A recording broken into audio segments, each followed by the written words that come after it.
and Ryan Jensen, he's a center from the Bucks. So I just think they'll go after interior. I don't know how many good tackles will be really available. I mean, Eric Fisher, who was with the Colts this year, I don't know what he's got left in the tank. Riley Reef, who they had, who just was banged up. But wait, what about our guy Peters from the Bears? Come on, he's 42, going to be 42? Yeah, they could. It's not the Commandos. You sure it's the Commanders? I'm just checking. It's Commanders. Okay. It's the Cobra Commanders. Yes. Cobra Kai. It's Cobra Kai Commanders. Yes. So. Yeah, they got some work to do because you can't sack a man 9 times in one game, 7 times in another game, expect him to live and see the future. No. What saved him is he is young. He doesn't know how badly he's hurt until later because he's just running off adrenaline. Speaking of which, Eric Weddle, who was on the sofa a month ago, who did he hit? I've forgotten it. Was it P. Ryan or was it Joe? Anyway, he tore a pec muscle. You could see his arm went limp on him. They just put a brace on the man. He's in pain, and he's still out there calling defenses. It was like I was impressed, and he'll have to have surgery. You want to win? Get back in there, right? Yeah, man. Rub a little dirt on it. Let's go. Hey, one other highlight I want to point out. Al Michaels turns to Chris Collinsworth and said, "Hey, Chris, did you see the suit Joe Burrow wore in here to the game? It was kind of zoot suit looking." And he says, "Chris, I don't think he got that in Erlanger, Kentucky." So I don't know if that's where Chris lives. I'm thinking he might because I know he lives in the Cincinnati area, but Erlanger got a shout out on the Super Bowl. Erlanger. We know where that is. Nice. Florence Mall, y'all. Isn't that up that way? Yeah, Erlanger. Yeah. Yes, sir. Okay. Other thoughts on the big game? The big game. That pretty much sums it up. Commercials? I think they did make good on that bad call on the touchdown with the Bengals because that one pass to Cooper Kupp, there was no interference there. No, that holding call or what? PI? Yeah, no. Yeah, but it was okay. By and large, I think they did a good job of letting the guys play and not letting them, just absolutely destroy each other. So I was impressed with that.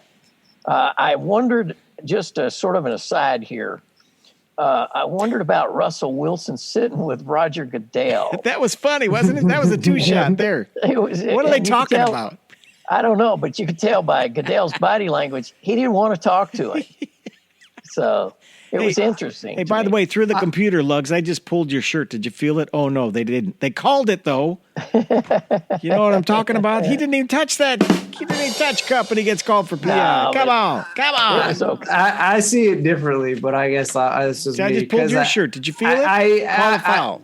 I'll just put it this way. When you watch, again, all that touchdown, you see Cooper Kupp's COD change of direction. For him to be held in place by Wilson, who is a good linebacker, I don't know. I don't think he gets held in that spot.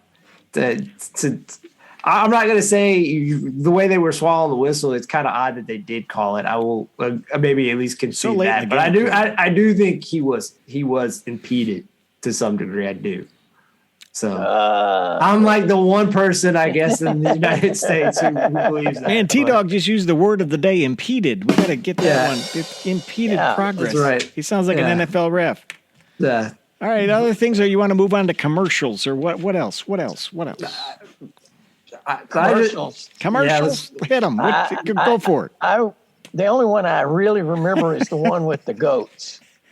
The goats. Oh, the Disney Plus one? Yeah. Aquafina? Yeah. Yeah, we've got the goats. Yeah. Lion King. Yeah. It was just, that one was so bizarre, it stayed with me. But other than that, all right, help me with this one. The one with the puppets, the old NFL players. I mean, they've got like Michael Strahan there. I know who that was. Walter Payton was in there. He's been dead for 15 years. What was that for? What was going on? Lamar, Walter Payton, Strahan? That was straight the NFL selling to children. I guess that's for the NFL Slime Time Nickelodeon audience. I don't know who it's for. It was very. They acted like they killed grandma. I don't know. And she goes football. It was. Yeah. I was gonna say my favorite one is the Rocket Mortgage with Anna Kendricks, where we was talking about the housing market. Yeah, that was good. The Barbie doll. Yeah. That was my favorite one. What was that? Cash Offer Cal? Was that the one guy? He's the one doll and Flip Over Flow or something. Flip. Yeah. That was a good. I was just aware of how many crypto commercials there were, and it's like, how many? Would you consider buying crypto? I certainly wouldn't. It's like a true shell game. I mean, what's the value? Where is the value? Well, speculation, right. I don't know. It's a good question. But that QR code going like Pong across your screen back in the day, I know a couple people in my household who got up and scanned it. So I'd like to know how many hits they got on that website. My favorite is I was watching with my brother, and he's like, no way in hell. He's like, he saw that thing bouncing back. He's like, no way in hell. He's like, so yeah, I'm sure someone could break down cryptocurrency for us, but it just crypto for dummies. Like where we're like, okay, I can see the value in that. Until that point, no. It's well, I would say, yeah, the two trends I would think I would both agree, cryptocurrency, and the one that was also interesting, just because I think there was at least 5 for this type of thing, electric cars. Right on. Yeah. Including Schwarzenegger selling BMWs. That was. But who was he? Zeus, the shooting lightning out of his fingers. Yeah. Yeah. Man had a divorce a few years ago. He's still got to pay, I assume alimony. Got some child support work. Yeah, he's got to. Yeah, electric trucks. That one Polestar 2. I didn't know there was a Polestar 1, to be honest. And there was another one. That was a missile or something. And then I guess in terms of the movies, seeing the new Jurassic Park trailer, it's just like, I enjoyed the first Jurassic Park. Jurassic Park 2, was by Spielberg, was not that good.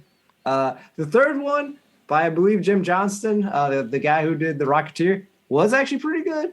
But anyway, after the third Jurassic Park, these new ones, Jurassic World and stuff, they are not good. It's just living on nostalgia. And you even see it in the trailer. They reenact Laura Dern's shot when she first sees the brontosaurus. They show that in the trailer for this thing. Yep. And then they show the close-up in the foreground of the Tyrannosaurus Rex, or I guess not Tyrannosaurus Rex, but anyway, obviously it's standing in for the Tyrannosaurus Rex. Step to the foreground of the front. It's like they don't even have that much faith in it that they're just playing off nostalgic shots from a movie that came out in like 1993. Like that's how little faith they have. Right. That's how little faith they have in this movie. And congratulations to Laura Dern and my man who replies to Alan Grant. I'm blanking on his name. Anyway, Jeff Goldblum.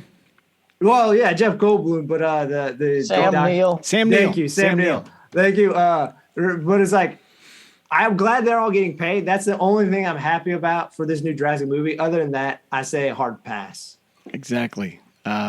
Yes. When you have to bring Jeff Goldblum out for a pregame show and have him stand next to, was it the young Collinsworth, Jack? That's pretty rough stuff there. Goldblum's he's been around a while. Lugs, what you got? What'd you say? No, the moment passed for me to hit that straight line, there. It's kind of like a young bass. If you don't get him on the first hook, just let him go. Woo! I thought that was gas that passed. Okay, hey, let's do a little sports and other stuff. We'll come back and talk about Kyler Murray and Aaron Donald and Sean McVay and their contracts, okay? Here we go. Lugs coming up with sports of yesteryear. We go way back. The Wayback Machine is way back. All right, take it away. It's sports of yesteryear. Here's Lugs out in the field. Go. All right. 1916, New York Yankees buy Frank Home Run Baker from the Athletics for $37,500. 1930, the Winona Mustangs beat the Toluca Wildcats in the Illinois basketball tournament in 10 overtimes. Get this score, 10 overtimes, and they still only scored 26-22. 1952, giant slalom event for men debuts at the Winter Olympics in Oslo. Stein Eriksen of Norway, no surprise there, wins gold ahead of Austrians Christian Prava and Tony Spiva. 1973, Friendsville Academy, that's in Tennessee, ends a 138-game basketball losing streak. 1982, closer to home here, our guy, Dan Issel, UK favorite. For the NBA Nuggets, he begins a streak of 63 consecutive free throws. In 2009, the 51st Daytona 500, Matt Kenseth wins a shortened race, called with 48 laps to go after a major rainstorm. That is sports of yesteryear for this go round. Thank you, gang. Thank you, lads. Man, wait a minute. I've been to Winona, Illinois. The Winona Mustangs? Seriously? That's a heck of a game they had right there. And 10 overtimes. 10 overtimes. And who had the 138-game losing streak? Who was that? It was the Friendsville Academy in Tennessee. Dang. That's some losing there. Oh, yeah. They need shooter, and they need coach, to come give them that speech. Oh, yeah. Get him out of the hospital. All right, let's talk about young Kyler Murray. He posted on Instagram this week, all of this nonsense is not what I'm all about. And he vowed to get better and grow. But here's the thing. He's making $965,000 in 2022 with his bonuses and all could round up to 4.5. All right, but your boy Josh Allen signed a 6-year, $258 million contract in early August before his fourth season.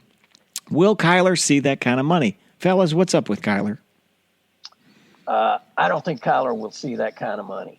I've thought about it. I don't think Kyler is built right to last long in this league. I think you give him 3 years and he's done because one of those guys like Aaron Donald coming through there is just going to mow him down like, grass. So does he deserve the money? Yeah, because he puts people in the seats. And people, I will tune in to watch him, but he is just too small for the NFL. Because what I read is everybody's banking on, well, don't bank on. The NFL just entered these massive broadcast contracts, right?